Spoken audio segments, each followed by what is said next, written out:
আবৃত্তি করছি নিজেরই লেখা একটি কবিতা, ঈদ যাত্রা।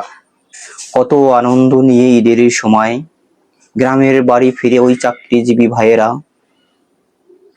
পরিবারের সাথে আনন্দ ভাগাভাগি করবে তারা। বাবার জন্য পায়জামা পাঞ্জাবি, মায়ের জন্য শাড়ি, এবার ঈদটা ভালোই কাটবে বুঝি বাড়ি। মাকে ফোনে বললাম, তোমার আর কিছু লাগবে কি? মা বললেন, সহি সালামতে আয় বাবা, এতেই আমি খুশি। কখন রওনা দিবি বাবা? গাড়ির টিকিট পাইছো কি? আমি বললাম, পাইনি মা, সকাল সকাল বের হব দেখি। দাওয়ায় বসে মা গুনছেন প্রহর, দৃষ্টি তার বহুদূরে। কখন আসবে তার খোকা, এই চিন্তায় মন হানে। বারবার ফোন করেন মা, কিরে কত দূরে এলি?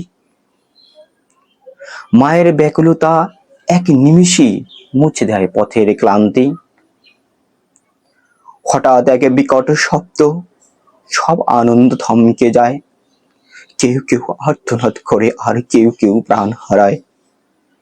ভাঙা কাজে বিকৃত লোহা, রক্তে ভেজা পিচ চলা পথ, কত স্বপ্ন ভেঙে চুরমার, এখন শুধু বাঁচার আর্তনাদ।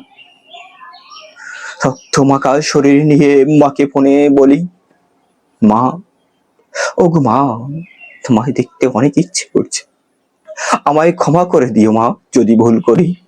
রক্ত মাখা ছেলের নিতর দেহ পড়ে আছে ওই রাস্তায়।